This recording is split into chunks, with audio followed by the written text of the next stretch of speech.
Welcome back. Time for water cooler talk here on Midco Sports tonight. Kelly Stewart joined by Jay Elsen here in studio, and we have a variety of things to talk about today, including a trip down memory lane at the end of the segment. All you former Hoopers are going to love it, and Jay's excited for that. But we're going to start with some Coyote basketball, specifically the remaining Summit League schedule for the men and the women.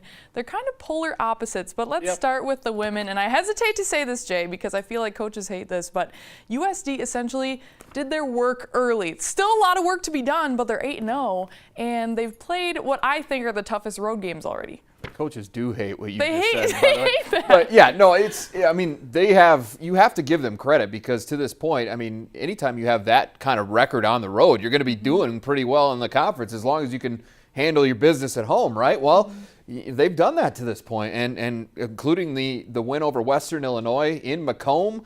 And then, of course, you've got the win at Frost Arena just last week against South Dakota State. ORU, that was certainly not an easy win. Never an easy on the road either. Denver, you never know how that's going to go. So, yeah, that's impressive to this point. But, you know, yes, they've done their work to this point. They've played the schedule in front of them. Now they've got to finish the schedule that's still in front of them. And, you know, track record would indicate that, yes, they're going to probably do pretty well over the last few weeks of the regular season. But you never know.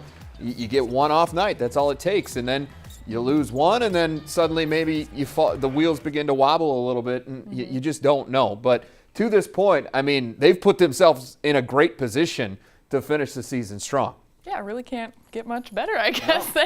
Not so far, anyway. But meanwhile, with the men, it's kind of the opposite thing. They've done work. They've been doing well, 6-2, but they have some pretty tough road games coming up, especially this week at Western Illinois and at NDSU. In that trip right there it's not even so much that you're just on the road. It's the travel for that specific trip. The women had to do this exact same thing in the opposite order. Remember, they went to Fargo and then went down to Macomb, and they chartered a plane to make it a little bit easier. Men are going to do the same thing. They're in Macomb on Thursday, then they're going to fly up on Friday morning to try and make that as a little bit less of a headache than it would normally be. But that's a grueling trip, and especially on a tight turnaround where you got to get ready for not just any team, but a North Dakota State team that has given you some trouble. They already beat you once this year, and we all know how difficult it is to win in their building. So a lot of factors at play. But USD in a position now after that loss at Denver on Saturday where they've got to get it figured out quick, because you don't want to drop one Thursday and then be 3 losses deep in the Summit League and going to Fargo. That puts you in a real difficult spot. So we'll see how they handle it. Now, when it comes to these home and away games, obviously coaches always want to play at home because you got your home crowd. You are used to that routine, home arena, used to the hoops, everything. But do you feel like there are any advantages to away games? Because personally, I think maybe in a sense, all you have to focus on is basketball. You don't have class or anything, but what do you think? Well, I think so. I mean, I think if you take away the travel part of it, that's, can be a bit of a grueling situation sometimes. But certainly, yeah, you're hanging out with your teammates. All you really have to worry about is the game that you've got to play in front of you that night or the next day or what have you. But certainly it's still, you'd much rather be at home, sleeping in your own bed, handling your own routine. I don't think that's any kind of surprise to anybody. Most of us would prefer that anyway in everyday life.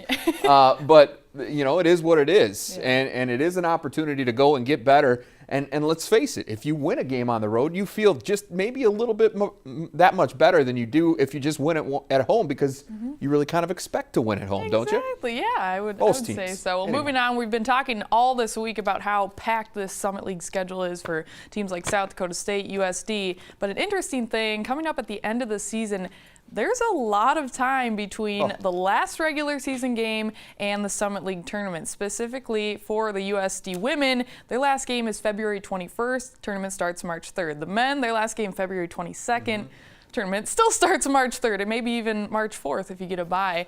But what kind of advantages does that hold? And maybe pros and cons with this? Well, I don't think there are a lot of coaches that are particularly excited about the extra gap that we're seeing this year as opposed to last. It's already about a week between the end of your regular season to the start of the tournament. That's a long gap in the basketball world. Coaches like to play games, right? They don't want to just practice and practice and practice. There is value in that, but they want to go keep the rotations going and keep the confidence, whatever they might have rolling. Those are things that they like to focus on, especially at the end of the year when you're going into the most important 3-day stretch of your season. They want to be playing games. And now, all of a sudden, with the shorter conference schedule, because of the departure of IUPUI, it's a 14-game schedule instead of a 16-game schedule. USD happens to get that bye at the end of the year, which, do you remember a couple of years ago? I think you do, because you were a part of a South Dakota team that kind of inherited the positive side of that thing. And remember, there was only 7 teams in the conference tournament that year. South Dakota State won the regular season, so they got a bye in the first round of the tournament. I'm fairly certain that's the only time we've seen that, at least since the tournament's been in Sioux Falls. Jackrabbit said all the right things going in. We don't mind it. It's fine. A little extra time to rest. What happened? They came out. They didn't play well. And they ended up losing the game. Yeah. So, I'm not suggesting that's going to happen to either one of these teams, but that's one of the reasons coaches do not like to wait any longer than they have to play those games. Well, of course, there's momentum. You want to keep that going if you're ending the season strong. But one thing that could prove beneficial for USD, especially the men, Carlton Hearst coming back from that hand injury. Yeah, there is that too. And we don't know exactly what the timetable is. It sounds like it's still a little bit uncertain with him. They were expecting to have him back for the tournament anyway, and they certainly want to have him back because it's an extra very good player that they don't have to work with right now. But and there's a ton of reasons, and you're seeing a few of them right here with all the things that he brings to the table. If he does come back and has to wait until right at conference tournament time, maybe that is a good thing. Maybe he gets a few extra practices in, shakes off some of that rust, gets it back into game shape a little bit easier than he would if he was just having to be thrown out there to play games right away. But that being said, I'm not sure they would trade that because I think he's going to be back. And I'm sure they're hoping to see them, maybe the last week or so of the regular season, have him back and get him back into the mix. But time will tell if that's the way it goes. It is, though, certainly one of the potential advantages of having a couple of extra days. I suppose. Well, moving on to the here and now. We can't talk about the future. We can't talk about the past. The games this week, we touched on them earlier, but the men and the women for USD both playing Western Illinois and NDSU. Men on the road, women at home. But I want to talk about this Western Illinois game at home for the women coming up tomorrow because, Jay, we did the game last year. That was USD's first loss inside the Sanford Coyote Sports Center. Of course, Western went on to win the conference championship, both the regular season and the tournament. But USD shocked some people a little bit when they beat Western at their place, and now this Leatherneck team is coming to try and steal a win at their place. We all know how explosive this team can be, and they're dangerous. I think they rank 3rd in the country right now in made 3-point baskets because that's their style. That's what they do. They can really fill it up. They scored 118 points in a game just a week and a half ago against Denver. That was in regulation, by the way. That's how well they can shoot the three. And USD experienced that firsthand because the Leathernecks inside the SCSC last year came and really brought the firepower and got USD in this big hole. Coyotes nearly came back to get that game anyway, but certainly they're going to want to get off to a better start. They got off to a great start in Macomb, and frankly, they kind of beat the Leathernecks at their own game. They turned them over, and they hit a bunch of threes, and they shot it efficiently, and they did all those things that made that team so dangerous a year ago and ultimately led them to winning the conference championship and then the conference tournament and appearing in the NCAA tournament. So big-time test. They're going to be motivated because of what happened to them on their home floor, but we'll see what happens. Well, the men also have to take on Western Illinois. This is in Macomb, however. This is their game earlier in the season. And Jay, it was ugly. You can see. Right there. Right there, exactly. But now going to Macomb after playing as ugly as both teams did at USD earlier in the season, what do you expect? Another rock fight. I don't mean 2 out of the last 3 have been that way, and maybe 3 out of the last 4 if you count the tournament game. Remember, Western Illinois has given USD some fits. For whatever reason, it's a matchup that they caused some problems for them, and USD has not shot it very well against them over the last couple of years. I think the one exception was last year down in Macomb. I think they played a little bit better offensively in that game, but we'll see how this one goes, but it's got the potential certainly to be ugly again.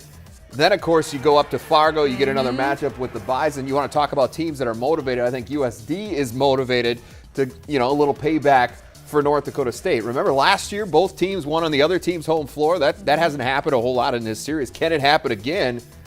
certainly the potential is there this weekend. Well, in USD, a little extra motivation after dropping that contest at Denver Yeah. on Saturday. They have the tough travel schedule like we talked about, but we shall see one game at a time. Coaches love to say that. Coaches love that one. Exactly. Yeah. Well, our last part of this segment is a trip down memory lane, and yes. you former basketball players are going to absolutely love this. We were talking in our meeting this morning. I think we started talking about Tevin King's weighted gloves that he was wearing in warm-ups, and I don't even know what those are for, but they must be beneficial. We also talked about there they are, weighted gloves, and you would think that would mess with your shot, but he had a good game. His game has improved dramatically offensively this year. Remember that. So obviously something's working for him. Yeah, we were talking about that. We were talking about players rolling their shorts. Are the short shorts coming back? So anyways, got into this giant topic of old basketball trends. So how this is going to work, our producers are going to flash up. There's one already going to flash up an old basketball trend on the screen. It's going to surprise us. Oh, good. And we're just going to talk about it because we here? have to appreciate these trends so much. So